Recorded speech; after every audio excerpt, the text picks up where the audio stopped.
Muchísimas gracias, Mazalín, por tu aporte y, por supuesto, a acompañar esta asamblea de la Sociedad Iberoamericana de Prensa. Señoras y señores, espero que vamos juntando ganas porque también este programa que abarca todas estas jornadas son muy ambiciosas y van a tener momentos de esparcimiento muy gratos. Así que yo realmente les quiero generar la expectativa necesaria para aquellos que esta noche se van a convocar en lo que es el Convento San Francisco.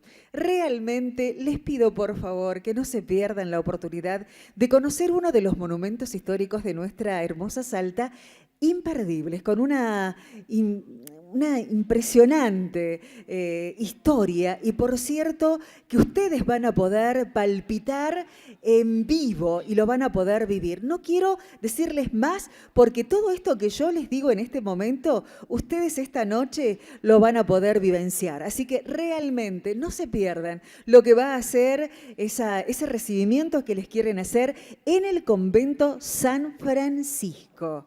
Un poco de música, un poco de historia, una gran sorpresa.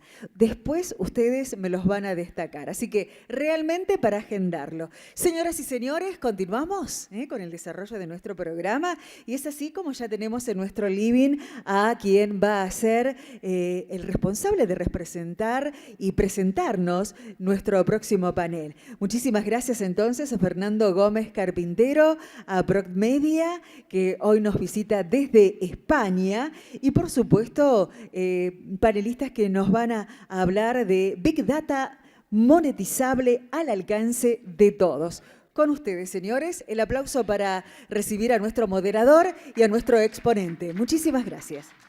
Gracias. Quizás un punto para comenzar.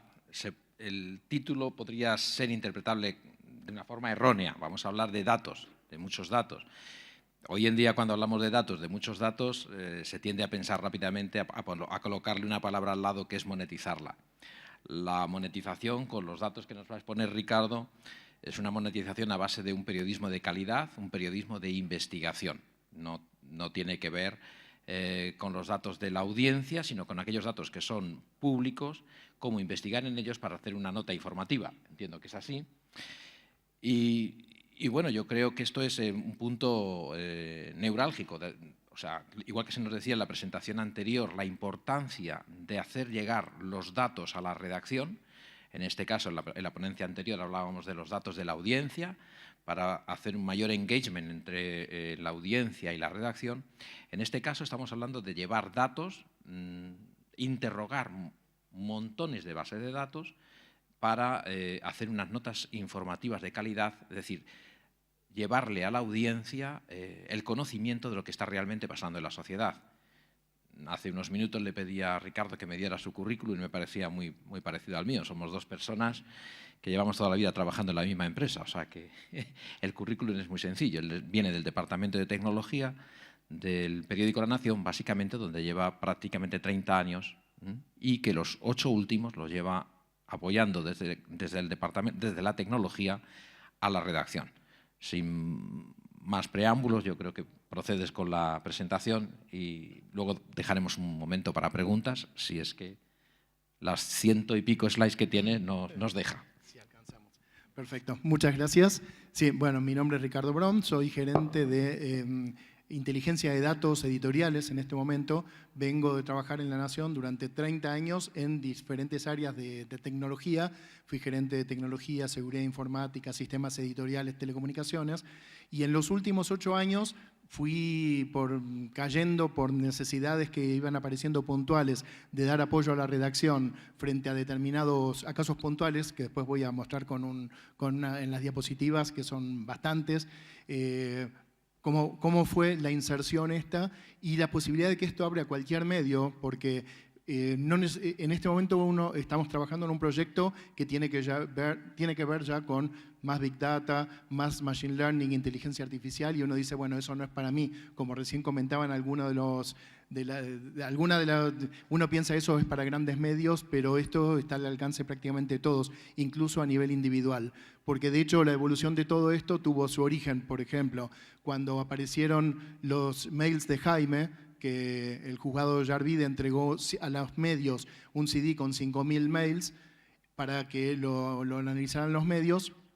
En la redacción estuvieron, un día me pone en contacto el secretario de redacción para decirme, hay algo que se puede hacer desde tecnología para ayudar a investigar, porque hay 4 personas que llevan 2 semanas abriendo uno por uno los mails sin ningún criterio, porque estaban todos en una misma bolsa, y leyendo, buscando, y buscaban uno en particular. Buscaban uno que decía, ¿estos chinos quieren vernos a todos presos? Se refería a Ricardo Jaime con toda la operación de compra de ferrocarriles a España. No aparecía, bueno, me dieron el CD, los puse en una base de datos, búsqueda, y no aparecía. Y en ese momento me dicen, vamos a ver si los de Diego Cabot, el periodista que está en este momento con el tema de los cuadernos, porque él lo recibió de otro lado. Entonces digo, a ver, ¿cuántos son los que tenés vos, Diego? 25.000. ¿Cuántos son los que entregó el juzgado de Yarvide? 5.000. Quedaron 20.000 en el medio. Me los dio, los puse en la base de datos, busco vernos a todos presos, apareció. Ese mismo día, 4 periodistas que llevaban un par de semanas buscando distintas cosas, publicaron 4 notas que tenían que ver con estos hallazgos. Si me permiten, les paso a mostrar un poco más en detalle. La idea es mostrar cuál fue el camino por el cual fuimos avanzando y qué herramientas fueron las utilizadas y qué conceptos que pueden llegar a ser replicados por parte de todos. Permiso, voy a mostrarles la presentación.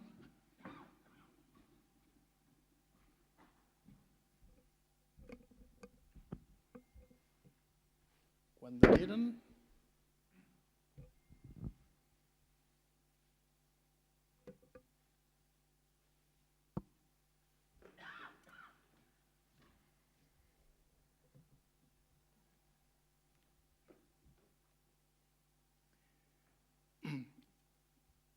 Bueno, así que esta presentación va a ser un poco autorreferencial, pero la idea es justamente ver qué es lo que se puede hacer con herramientas simples, económicas. Mientras tanto voy comentándoles la herramienta en la que puse la base de datos como base de datos. Ahí está yendo.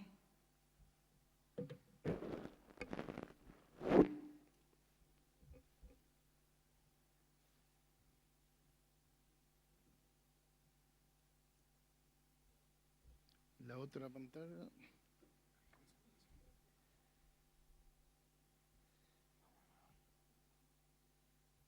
¿Sí? Perfecto.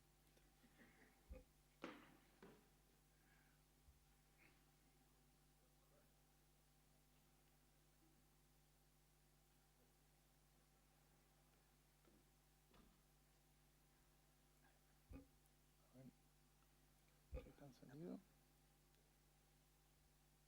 Bueno, si no lo manejo desde acá. Bueno, lo manejo desde acá. Bueno, la idea entonces, muy rápidamente, hablar algo de qué es periodismo de datos, datos estructurados versus no estructurados, que forma parte del cambio que tenemos que ir haciendo a partir de cuando uno dice Big Data, bueno, se imagina una cantidad de datos inasibles, pero para lo que nosotros necesitamos en nuestras redacciones, estamos hablando de datos muy puntuales. Datos estructurados versus no estructurados. Estructurado es típicamente cuando uno tiene una planilla Excel donde cada celda tiene un significado, cada fila y cada columna. La evolución de la Nación Data en particular, que es el área de datos dentro de la Nación. ¿Cuál es el estado actual en cuanto al staff técnico que tenemos trabajando en la parte de datos y en lo que estamos trabajando en este momento de inteligencia artificial y machine learning? Vamos a ver hasta dónde llegamos con los tiempos. Alguien dijo, en la capacidad de analizar los datos está el futuro del periodismo. Podríamos creerle o no, pero al ver que es Tim Berners-Lee, el creador de Internet, podemos darle un changüí y considerar que efectivamente el futuro del periodismo está en la capacidad de analizar justamente los datos. Hay un sitio de un periodista y arquitecto de datos que se llama Mirko Lorenz, muy interesante, que tiene un montón de datos en distintas secciones, que lo está actualizando permanentemente en data, periodismo, storytelling y demás. Y de esta persona me interesa mucho este concepto en el que explica qué es lo que es el periodismo basado en datos, que permite, mediante análisis filtrados de ciertos volúmenes de datos, crear una nueva historia. Lo representa con esta curva en la que nosotros podemos ver acá abajo los datos crudos, como vienen del... Bueno, ahí abajo los datos crudos, como los recibimos. Puede ser el CD de Ollarvide que entregó, algo que nos entrega una fuente, algo que bajamos de internet, y mediante un proceso que es filtrado, análisis, comparación, visualización, que no es necesario que siempre existan, pero puede ser que los datos crudos, uno abre una planilla Excel muy voluminosa en la que dice no tengo forma de entender qué pasa ahí adentro y mucho menos contar una historia al final. Y haciendo todas estas cosas, uno termina contando una historia que si no hubiera hecho los pasos previos no lo podía hacer.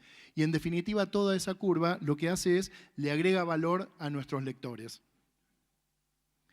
Y agregué yo esta que muchas veces en ese análisis y comparación agregamos datos externos de otra fuente de datos que hayamos tenido para hacer cruces y poder contar una historia que incluso en los datos originales no estaban. Y de eso ahí tenemos montones de ejemplos para hacerlo. ¿Qué necesitamos para hacer periodismo de datos? Obviamente periodistas, obviamente datos y además herramientas. ¿Herramientas para qué? Para poder hacer estas 4 cosas. Scrapear de la web. Se llama scrapear o scraping, que es como rasquetear, obtener datos de la web, que es un proceso de, digamos, por ingeniería reversa, un programa que se conecta a una página y extrae todos los datos para sacarlos, que es a la inversa de lo que fue hecho para generar esa página web. A partir de cierta información le van agregando todos los aspectos estéticos a la página y uno los extrae porque me interesan el resto de los datos.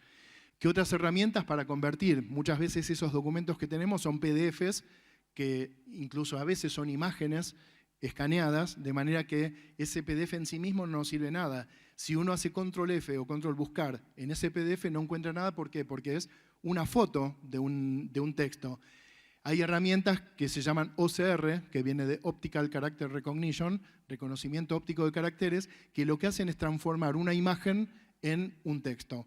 Entonces, herramientas para convertir, luego herramientas para investigar y un proceso que considero muy interesante es el de documentar. Ya vamos a ver en qué significa esto documentar. Todo lo que fuimos investigando y conclusiones que fuimos sacando, si uno las va documentando, nos sirven para una futura investigación. De pronto los mails de Jaime, uno dice, bueno, fueron decayendo con el tiempo, porque esto pasó hace 10 años, 9 años, pero de pronto pasa algo que vuelve a tomar relevancia y eso que vimos hace 8 años atrás nos puede llegar a servir hoy. Lo estamos viendo hoy día con los cuadernos de la corrupción. Información que teníamos desde hace mucho tiempo la estamos utilizando hoy. El punto intermedio entre personas, datos y tecnología es el periodismo de datos o el Data Driven Journalism. En esta imagen, esta empresa ScraperWiki ya no existe más, pero me gustaba de esta imagen, el logo de esta compañía. Estos se dedicaban, tenían un servicio en el cual uno ponía en la URL de lo que quería bajar algún dato más y el sistema le bajaba todos los datos. Era un servicio en la nube justamente para hacer un scrapping de un sitio web. La empresa cambió su foco, pero lo que me interesa acá es que la imagen esta en la que mostraba un desarrollador de datos por un lado, que es el periodista, el programador, el que ayuda, el minero, que sabe cómo entrar a una mina con el pico, la pala y demás, y el data requester, que es el periodista, que sabe qué es lo que está buscando en esa mina, y es el geólogo, el periodista en este caso, que en conjunto logran encontrar el diamante o el lingote de oro como para poder contar en este caso una historia. El periodista puede ser que sepa de tecnología y no necesite al data developer como figura ahí, pero en caso de necesitarlo, sabe que eso existe. Y en el caso de las redacciones, en el caso de La Nación en particular, que desde hace muchos años viene siendo muy permeable a todo esto, estamos ya instalados directamente en la redacción, de manera que el que necesita algo se da vuelta, nos ve a alguno de nosotros y recurre para poder hacer las búsquedas, las bajadas de información masivas o hacer investigaciones. Y esto da a un concepto de Computer Assisted Reporting, que es periodistas asistidos por computadoras. Cuando hablamos de Big Data, podemos pensar que Big Data, sí, se dice que en la web tenemos en la parte pública estos 2 teras de datos, más los montones de teras que están en la web profunda y en las redes privadas. Cuando nosotros entramos por Internet a nuestras compañías, estamos entrando a través de redes privadas. La información está en Internet y está susceptible de ser utilizada. Y acá, usando tecnología y talento, podemos hacer que parte de esta información, siempre y cuando no estemos vulnerando ninguna privacidad, pueda subir a la superficie.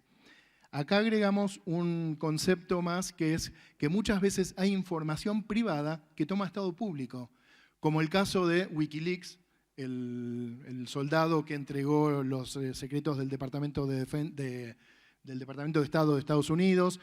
En este caso comentaba los mails de Jaime, son 25.000 mails que terminaron siendo públicos, si bien eran privados de origen, porque un juez ordenó una investigación sobre 11 computadoras de un colaborador ad honorem del secretario de Transporte, Ricardo Jaime, y esa información se hizo pública. Originalmente es privada, pero termina siendo pública.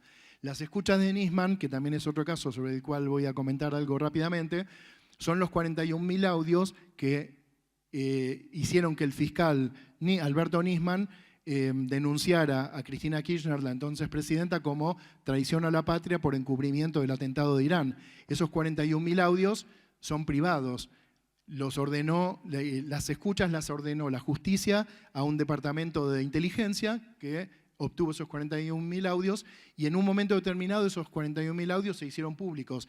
Es información privada, absolutamente privada, toma estado público y sobre ella se pueden hacer investigaciones. Acá tenemos una forma de pensar el periodismo de una manera distinta. Vemos el clásico, un periodista haciendo una entrevista, los pusimos con fondo así para preservar las fuentes, que no se vea de quién se trata. Y entonces es la entrevista clásica del periodista, y acá tenemos otro periodista que en lugar de estar entrevistando a una persona, está entrevistando a una fuente.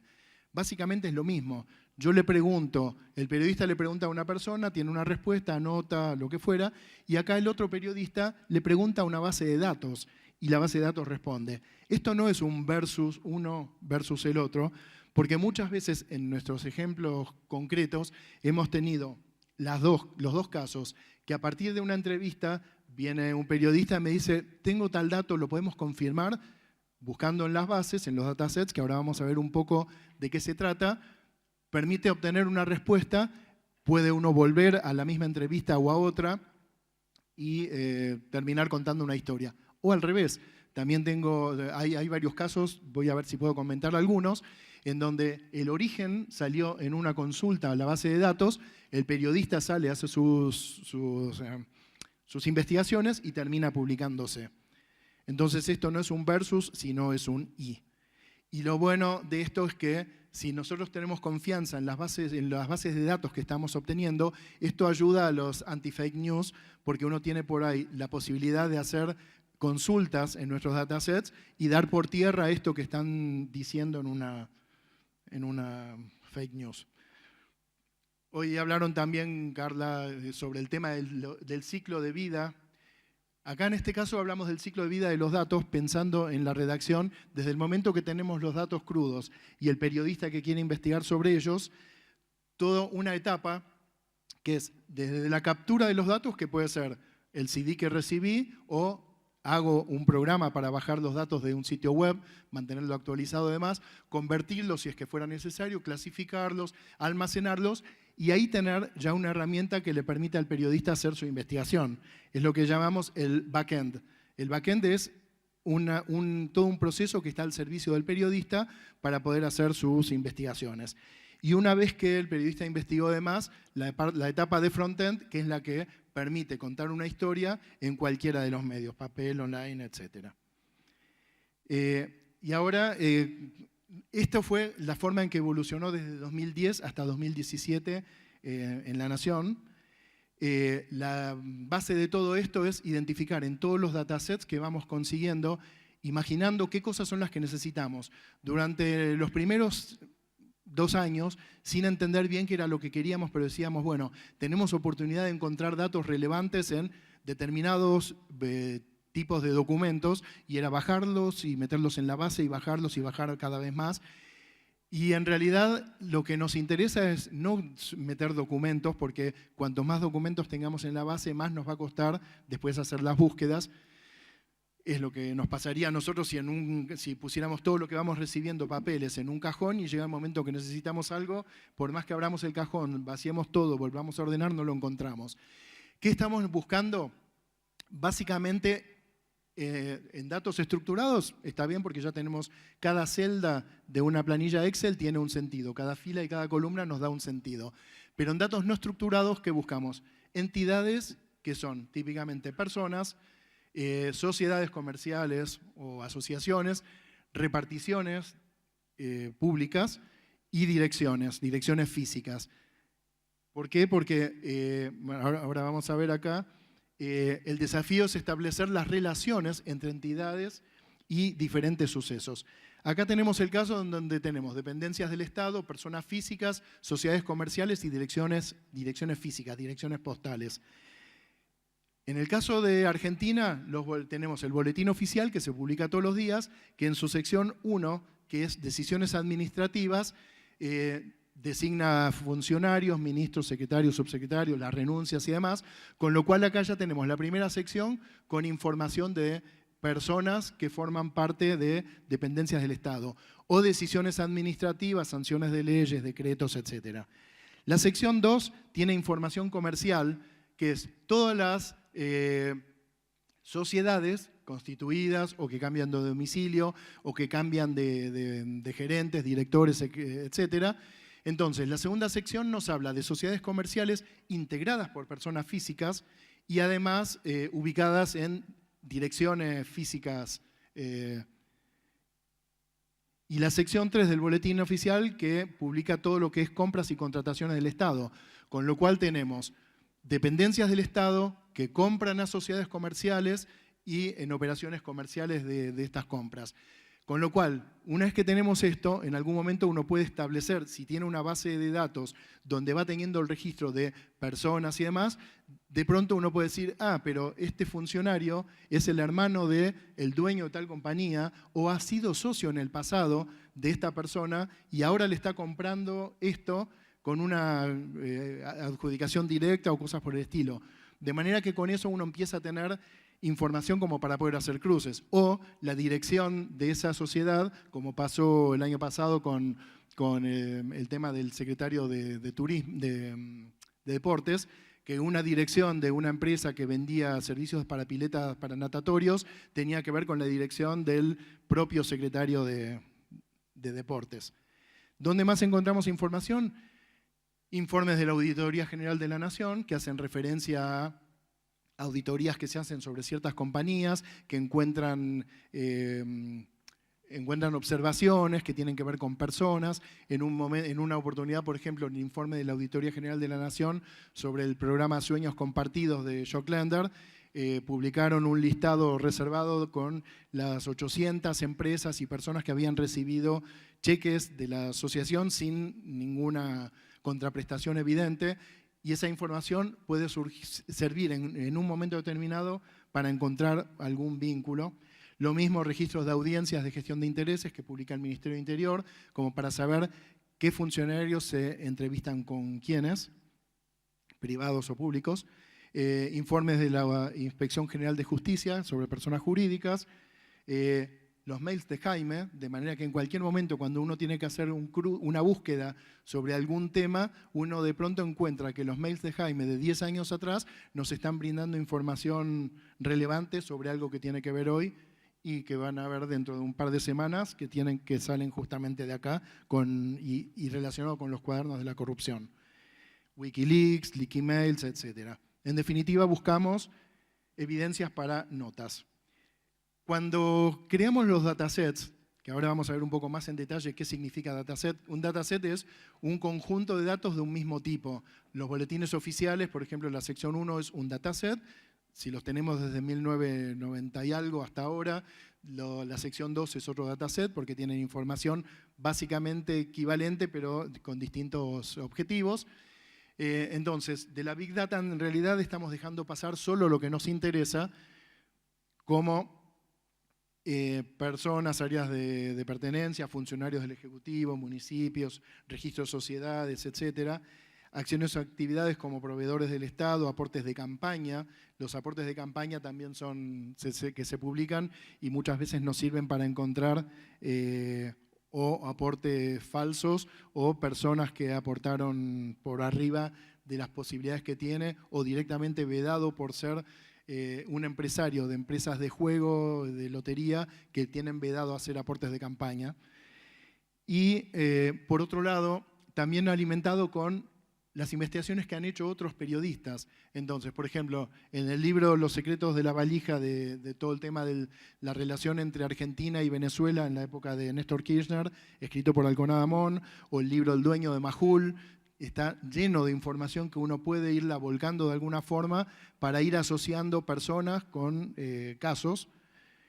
Hablen con Julio, el libro de Diego Cabot con Pancho Olivera, y tantos otros como La Piñata, La Raíz, el actual libro de Alconada Amón, que en este momento ya estoy volcando información que va apareciendo en el libro La Raíz de todos los males, o La ejecución de Emilia Delfino y Rodrigo Alegre, con muchísima información relacionada con las empresas farmacéuticas que tuvieron que ver con el triple crimen de General Rodríguez, el tráfico de efedrina, de que la Argentina pasó de importar 40 kilos de efedrina por año a 40 toneladas y nadie se dio cuenta que había algo raro y se estaban triangulando a través de determinadas empresas y laboratorios a México. Entonces, en definitiva, todo esto nos sirve para en algún momento poder hacer algún cruce. Seguimos acá hablando de, bueno, cómo evolucionaron los datasets. Para diciembre del 2010 teníamos los 7.000 mails de Jaime, bueno, en definitiva fueron los 25.000 los que se tuvieron a partir de este topo que le entregó a Diego Cabot el CD final, con todo un proceso que en medio de película, que lo citó un domingo en una plaza, de ahí había un cartel, lo mandó a otro lugar y cuando se lo entregó le dijo, bueno, nuestra vida está en peligro, esto no es chiste, sepa cómo lo usa, y efectivamente ahí aparecieron los mails que comprometieron.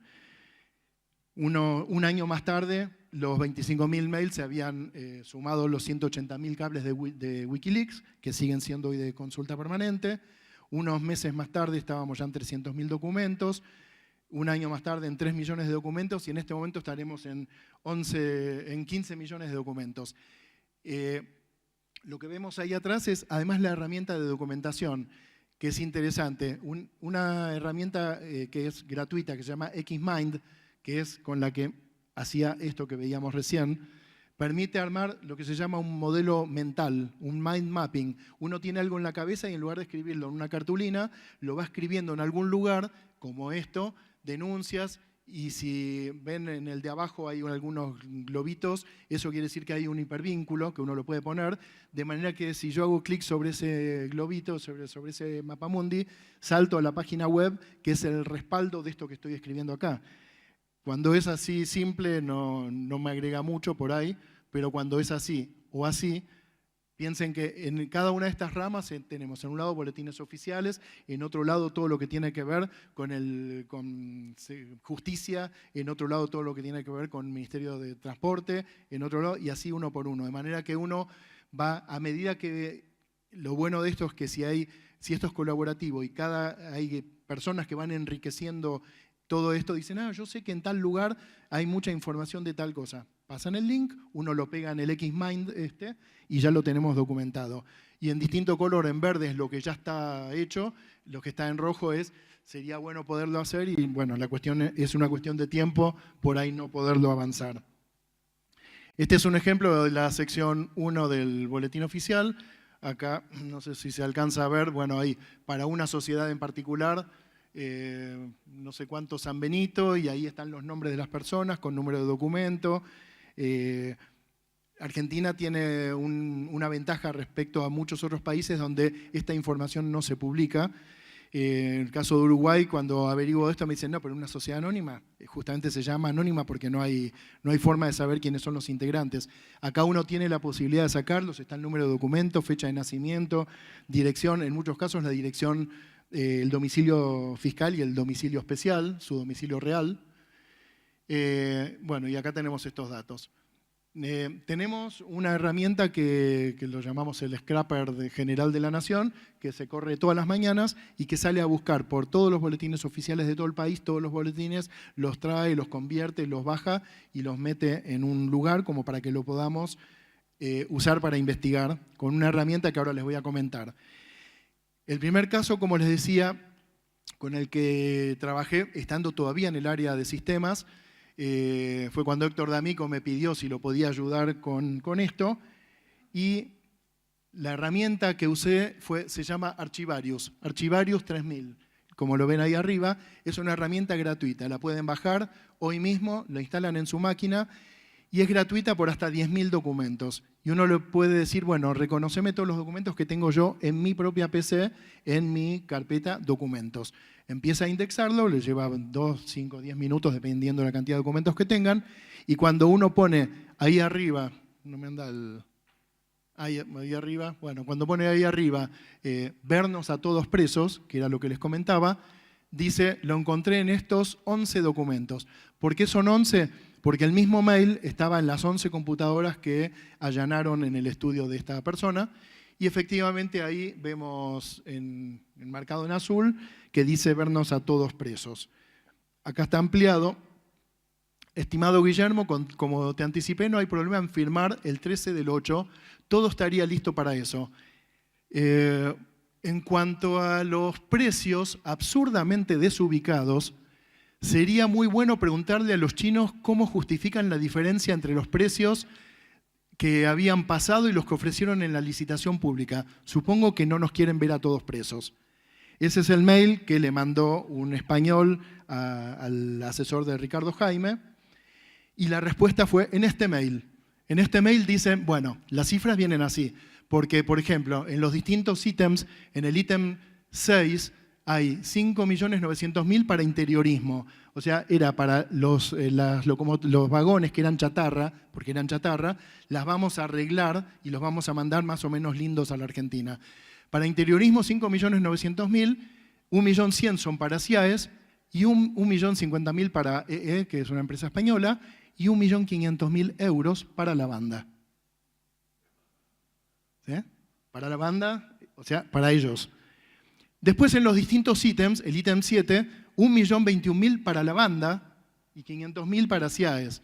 Y después en el seguro, por ejemplo, 97.000 para el seguro. Pero lo inflaban con otros 100.000 para CIAES y 166.000 para la banda. O sea, la parte que se llevaba la banda para la parte del seguro costaba más que el seguro en sí mismo. Y así es como se llegó a una cifra inflada de cerca de 4 millones de euros por arriba del presupuesto original. Entonces acá tenemos toda la evidencia que muestra todo el derrotero de todo esto. Y esto se pudo investigar gracias a tener una herramienta. Es una herramienta que está al alcance de todos. No es necesario tener millones de dólares ni nada en particular. Y a medida que íbamos investigando, armar este Xmind, en donde decimos, bueno, esto es la investigación de los mails de Jaime. En una rama, todo lo que es transporte de pasajeros, en otra todo lo que es aviones, en otra terrestre, en otra lo que es marítimo, e ir colocando todos los hallazgos en distintos lugares. Lo que tiene bueno esto, además de permitir visualizarlo mucho más fácil, sobre todo cuando uno pasó el tiempo y lo hizo hace mucho tiempo, es que yo hago control F, pongo la palabra que busco y me dice dónde la encontró. Y además, dentro de cada uno de esos, los que ven con un anotadorcito amarillo ahí en un costado, significa que ahí dentro hay una nota. Yo puedo apretar sobre cualquiera de esos bloques F4 y adentro escribo lo que quiero. Lo que hacemos normalmente es copiar partes del boletín oficial dentro de ese lugar, de manera que eso pasa a ser información que ya queda automáticamente relacionada. Las dos herramientas entonces que utilizamos para esto, Archivarius 3000, que hasta 10.000 documentos es gratuito. Cuando apareció el CD con los 25.000 mails restantes, hubo que comprarlo. La buena noticia es que cuesta 30 euros, así que no es... Y con 30 euros es alcance ilimitado. Hoy, por ejemplo, estamos manejando perfectamente los 15 millones de documentos con Archivarius 3000, comprado en 30 euros hace 8 años. Y Xmind, que también es una herramienta gratuita, salvo que uno lo quiera exportar en formatos especiales, permite exportarlo como JPG, como una imagen, pero con formatos especiales cuesta también creo que 30 euros, una cosa así. Segundo caso, a partir del ejemplo que tuvimos con los mails de Jaime, hicimos un brainstorming en la redacción, dijimos, bueno, a ver, invitamos Héctor D'Amico, secretarios de redacción, jefes de sección, para decir, bueno, lección aprendida, con tecnología pudimos hacer esto que de otra forma o no hubiera sido posible. ¿Se les ocurre algo que podamos hacer? De nuevo levanta la mano Diego Cabot y dice, sí, yo conozco en el sitio del Ministerio de Transporte, que publican todos los meses, porque Jaime era muy detallado, en ese sentido era muy minucioso en cuanto al detalle de todo lo que hacía, publican todos los meses cuánto dinero le entregan como subsidio a cada una de las compañías de transporte. El único tema que eran 1.600 PDFs y que cada mes se agregaban 4 nuevos y que cada PDF estaba formado por 1.700 filas de cada una de las empresas de transporte y entre 20 y 25 y a veces hasta 40 columnas.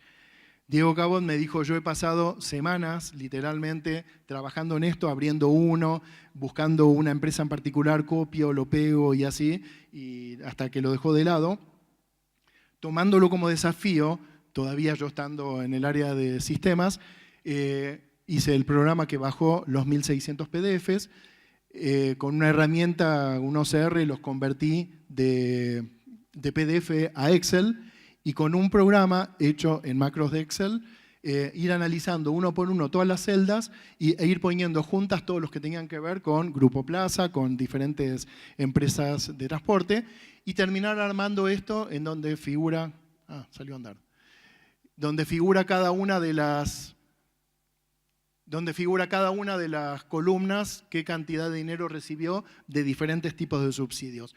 La conclusión impresionante de esto fue que permitió saber qué cantidad de subsidios se entregaron en 2010. Esa era información que se le pedía a los ministerios, amparado incluso en la Ley de Acceso a la Información, no la daban. Y esto permitió saber que se estaban entregando $4.260.000 diarios de subsidio al transporte. Diego Cabot habló con distintos empresarios y todos dijeron el mismo modus operandi. Hoy no nos va a llamar la atención. Todos los meses iban con bolsos de dinero a cada empresa de transporte y le decían, toma, acá está tus 40 millones. Firma que los recibiste, los firman, se iban, contaban 36 millones. Así que si se quedaban con el 10% de esos 4.200.000 diarios y durante un montón de años, bueno, podemos hacer los cálculos para ver qué pasó. Eso que los cuadernos todavía no tocaron el tema del transporte. Por eso ahí tenemos una gran expectativa en cuanto a lo que puede venir. A partir de toda esta investigación, en el mismo momento que nos estaba pasando esto, que las plantas de Nación y Clarín estaban siendo impedidas en la salida de camiones por un bloqueo de los camioneros, etc., en ese mismo momento se publicó Es Récord, el subsidio oficial a los colectivos, de Diego Cabot. Es récord el subsidio, datos de cuánto están recibiendo distintas compañías, los globos estos con sus esferas dicen la cantidad de dinero. Después de este hubo otro caso que fue a la inversa, como les decía. Este fue a partir de investigar sobre las bases de datos, información que permitió al periodista ir a hacer las consultas y terminar haciendo una historia. El sitio de la Secretaría del Senado de la Nación publica permanentemente en 4 secciones distintas los gastos administrativos, la Dirección General de Administración, de Contabilidad, decretos presidenciales, y el sitio era tan desagradable como esto para navegarlo, en donde uno tenía que mirar, quiero ver qué dice la resolución 324 del 2015, sin ninguna otra referencia. Si uno hacía clic en ver, dejaba ver el documento y si a uno le interesaba decía, bueno, lo quiero imprimir, control P, no, estaba protegido contra impresión. No había vuelta. ¿Lo quiero salvar en mi máquina? No, está protegido contra escritura. No había otra que eventualmente sacar una imagen de pantalla y guardarla, pero varios periodistas me dijeron, alguna vez lo hemos usado, pero llega un momento que uno se cansa y no. Cuando estaba analizando si valía la pena hacer un programa para hacer la bajada masiva de esos 33.000 documentos, este es un ejemplo. Un documento que es una imagen escaneada. Una vez que uno le corre el OCR se transforma en una imagen con textos, con lo cual podemos ver ahí un pago a LANAT de Argentina por tanto dinero, etcétera. Con lo cual ahora uno tiene la posibilidad de operar sobre eso, hacer búsquedas. Mientras esto es una imagen, por más que yo haga control F, LAN de Argentina, no va a aparecer nada porque eso es una foto. Y acá, de casualidad, apareció este documento en el que dice, gastos de viáticos eventuales, pasajes y tasas solicitados por el señor presidente del Honorable Senado de la Nación, licenciado Amado Boudou, para 4 agentes de la División Custodia, para ir a Estados Unidos de América entre los días 4 y 10 de mayo, para ir a Nueva York. Pedía 4 custodios. Pregunto si era necesario ir con 4 custodios a Nueva York y la redacción averiguaron y dicen no, cuando un presidente o un vice pisa al suelo de los Estados Unidos le asignan el servicio secreto. Digo, bueno, a ver si aparece alguna perlita más interesante de este tipo. Acá vemos que tienen todos el mismo formato. ¿Quién pide qué cosa? Viáticos, para ir a dónde, cuándo, entre qué fechas, qué montos. Y en base a esto, bajando los 33.000 documentos y analizándolo, permite tener una planilla Excel en la que están identificadas la fecha desde hasta, en qué fechas, a qué lugar, qué cantidad de custodios, qué cantidad de dinero solicita. Y ahí aparece una perlita, todo lo que está en naranja o colorado, que en el mismo periodo del 24 de febrero al 27 de febrero del 2012 pidió 9 custodios para ir a San Juan, y a Córdoba, y a Rosario, y a Yapeyú, y a Mar de Ajó, y a Tucumán. O sea, estaba al mismo tiempo en todos lados, y la periodista Laura Serra, que estuvo investigando todo esto, averiguó y efectivamente ese dinero se pagó y había estado en uno solo de estos lugares y no en todos. También siguió investigando y alguna vez que pedía custodios para ir a Pinamar, por ejemplo, 19 custodios, estaba en una clínica en Buenos Aires haciéndose un estudio de apneas del sueño. Y así, montones. Lo mismo averiguamos porque en esos 33.000 documentos están registrados también el anterior vicepresidente de la Nación, Julio Cobos. Y ahí vemos 3 custodios, 3, 2 en un caso, 1, mientras que 7 era el mínimo. Título de etapa, millonarios gastos de Boudou en sus viajes con asesores y custodios, porque en otros documentos además mencionaba que viajaba con asesores. En una oportunidad viajó a Suiza con 4 custodios y 6 asesores para recibir un premio en nombre de Cristina de un día, se quedó una semana y los 10.000 euros para gastos eventuales no le alcanzaron y pidió una extensión de ese. Lo graficamos también, además de la infografía del diario, en Tableau, que permite ahí ver la superposición de las fechas. Sospechosos viajes, el Senado pagó por destinos que no visitó. Un juez que deberá investigar a Boudou ahora por sus gastos. Y en otros casos, por ejemplo, pidió custodios y se fue a un lugar en Necochea a tocar guitarra con una banda que se llama la Banda de Rolando. Y así, bueno, tenemos montones de casos como este. En el mismo dataset aparecieron, y este es un caso, como les decía, que fue a la inversa. Es, a partir de investigar en las bases de datos, surgen cosas que permiten al periodista hacer sus entrevistas y terminar contando las historias. En este caso también estábamos buscando información relacionada con un jacuzzi que se había hecho construir Boudou en su oficina. Y aparece este documento del 28 de febrero pidiendo 45.000 pesos, asignándoselo a una empresa por licitación directa, por razones de urgencia, una empresa que se llama Show Service Entertainment, 45.000 pesos. Esa es la resolución 42.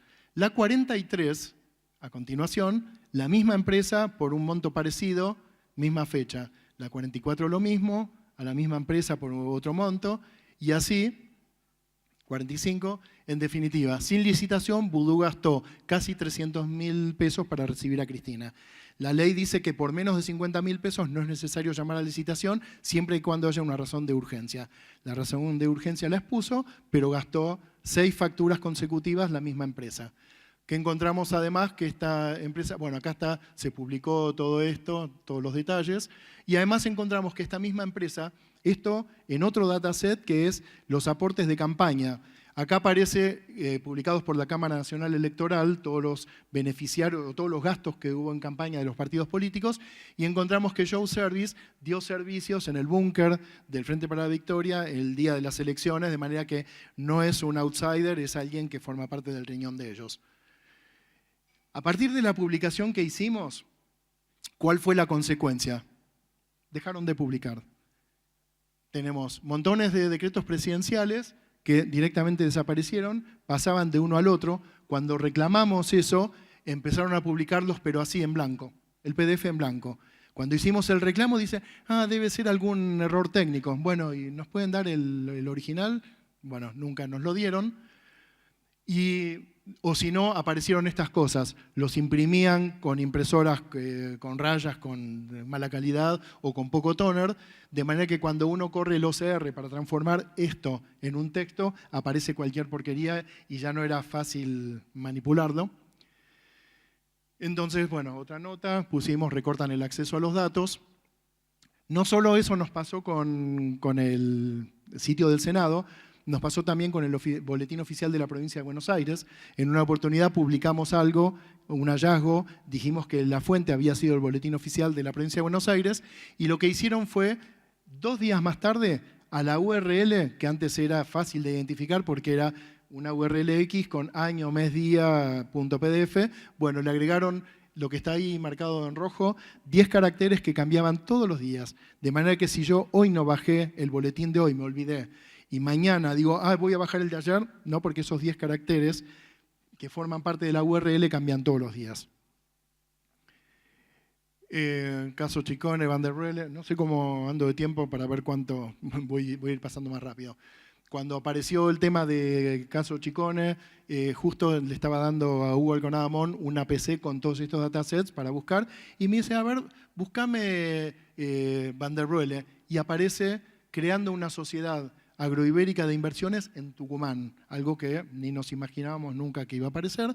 ¿Y con quién lo hizo? Con un tal Caruso Donatiello, que era la persona que, un argentino que vive en España, que viene a la Argentina solamente un mes por año y se aloja en Rosario, donde está la familia, pero sin embargo era el que alquilaba el hotel, el departamento de Puerto Madero, donde vivía Vudú. Entonces no cerraba por ningún lado, y esa fue una más de las pistas que permitieron ir asociando con esto. ¿Qué más apareció con estas búsquedas?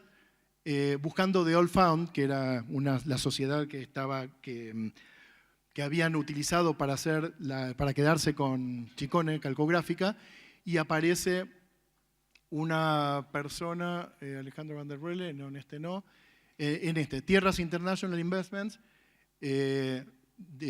Hugo Alconadamón me dice, a ver, busca esta empresa. Tierras International Investments, y aparece que el dueño es un tal Carlos Schneider, y voy pasando y me dice, no, espera un cachito, porque vive en Longchamps, es una zona muy humilde y no me veo una persona de ese nivel viviendo en Longchamps. Voy a ir a visitarlo. Lo va a visitar, bueno, esa persona tenía registradas un montón de sociedades a su nombre, Chelsworth Holdings, etc. Este es el X-Mind armado para esta persona, para Carlos Schneider. Lo va a visitar, jubilado, sin plata, y controla Chicone. Va a la casa, una casa muy humilde, y le pregunta, ¿usted es fulano? Sí. ¿Usted es dueño de tal empresa? No. Pero acá en el boletín oficial dice esto. Debe ser de unos papeles, me pagaron el año pasado 200 pesos para que firme unos papeles. Ahí terminaron estos papeles, ahí terminó. Entonces, eso dio origen a otra nota. Gracias también a encontrar una de las direcciones que usaba Vudú mucho, era Corrientes 222, planta baja, y buscando en los boletines oficiales si aparecía alguna otra sociedad en esa misma dirección, sí, aparecen 8 sociedades, y ahí fue la nota, un colaborador de Vudú figura en 8 sociedades. quedaba a 4 cuadras del diario donde estábamos antes. Hugo fue a verlo. En planta baja no había ninguna oficina. Le pregunta al portero del edificio, porque todo lo que llegue a planta baja, yo lo recibo, se lo doy al dueño del edificio, que era amigo de Vudú. Así que ni siquiera era una dirección verdadera. Un caso de presunta corrupción en subsidios en el Ministerio de la Producción. Pancho Olivera me dice, mira, tengo un dato que me pasó un topo, un funcionario del ministerio, Marcos Coy, y un empresario, Sergio Ricardo, que supuestamente están falseando subsidios que hacen, ventas que hacen, operaciones comerciales que hacen en su empresa, y con eso están cobrando fortunas como subsidios por incremento de la producción. Buscando en los boletines, en un día de trabajo más o menos, aparece todo esto que empieza a mostrar esta persona que integra esta sociedad. Buscando en Argentina compra, esta sociedad dice que mis principales clientes son tal, tal, tal, tal y tal. Buscando quiénes son tal, tal y tal, son ellos mismos. Son las mismas personas que eran dueños de las diferentes compañías. ¿Ya va el tiempo? Bueno, y así es como aparece esto. Funcionarios de industria reparten subsidios a sus propias empresas. ¿Cómo se llama? La infografía surgió de lo que se había investigado. La justicia avanza en la investigación de funcionarios. Carrió denunció a la ministra Giorgi por manejo de subsidios. Y así como hay montones de casos, subsidio al cine, por películas que muy pocos ven. En esta investigación salió que películas que recibieron muchísimo dinero, una que llamaba Miserias, la vieron 13 espectadores. O sea, cuando pasan los títulos de la película había como 50, o sea, ni siquiera la vieron todos los participantes del... Bueno, lo mismo para SwissLeaks, lo usamos para SwissLeaks, para Panama Papers. Esto es la investigación hecha sobre SwissLeaks, la vamos documentando, y esta misma nos sirvió después para investigar en Panama Papers.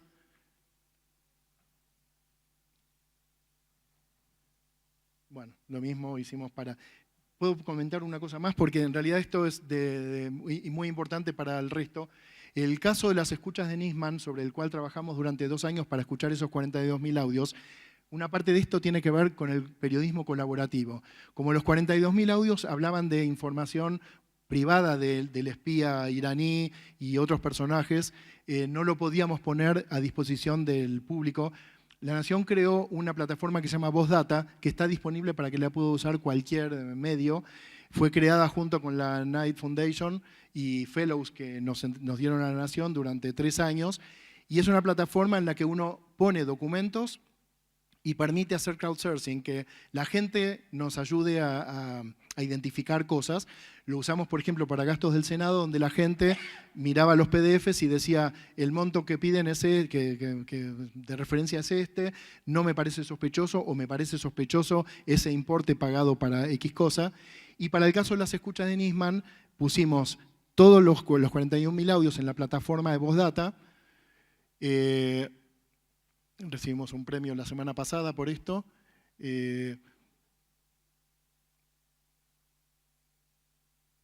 Basado en la denuncia de Nisman, esta es la cantidad de audios, 41.000. Las escuchas van desde noviembre de 2012 a noviembre de 2014. En total estamos hablando de 919 horas de investigación. Formato de archivos serán en PDF. Bueno, lo que quería decir era esto. VozData. Poniendo esta información en VozData y con un acuerdo que hicimos con facultades de periodismo, nos ayudaban alumnos de las distintas carreras, y bueno, había un ranking de ellos, de la UCA, de distintas facultades, iban escuchando e iban poniendo lo que identificaban. Esta conversación habla fulano con mengano, hablan de tal tema, tiene que ver con armas o con tráfico de granos o de petróleo o de Venezuela o cosas por el estilo. Bueno, y en base a todo eso fuimos filtrando como para poder hacer una investigación nosotros mayor y poder escuchar distintos audios y armar, en definitiva, una guía de teléfonos donde decíamos, bueno, ya sabemos que el teléfono de Steche es este, el del espía Yusuf Khalil es este, tal otro, entonces las búsquedas las podíamos hacer ya por nombre y apellido y no tanto por números de teléfono. Esta es la guía donde ya teníamos los teléfonos de Yusuf Khalil cuando estaba en Irán o cuando estaba en Buenos Aires y demás. Bueno, no hay... El impacto de 2017 a partir de las escuchas, y armamos un especial que permite entender la secuencia día por día o las distintas etapas, qué juzgados y fiscalías fueron teniendo la causa Nisman, porque primero decían que fue suicidio, que después que no, entonces se recusaban, pasaban de un juez a otro, un juez que decía no, en 2 días decidió que no, lo que había en las escuchas no era suficiente para acusar a Cristina de traición a la patria, etc. Bueno, esta guía interactiva permite hacer, por un lado, eso, y esta otra muy interesante porque nos permite elegir a quién digo, bueno, todos los audios de tal espía, de tal persona, de este espía o de lo que fuera, y ahí tengo todos juntos. O por ubicación geográfica, ya que las celdas de celulares decían dónde estaban identificados. Bueno, habría un rato más para Muchas gracias, Ricardo, muy extenso, pero muy interesante porque hay que hacer notar que todos los gobiernos van promulgando leyes de transparencia, que les cuesta luego poder cumplir, pero que da lugar a que hay mucha información disponible para poder hacer este tipo de noticias. Por eso es tan interesante esta ponencia que nos ha hecho Ricardo. Vamos mal de tiempo, entiendo que no hay preguntas, y estará Ricardo por aquí para poder preguntarle cualquier cosa. Muchísimas gracias, un cálido aplauso para nuestro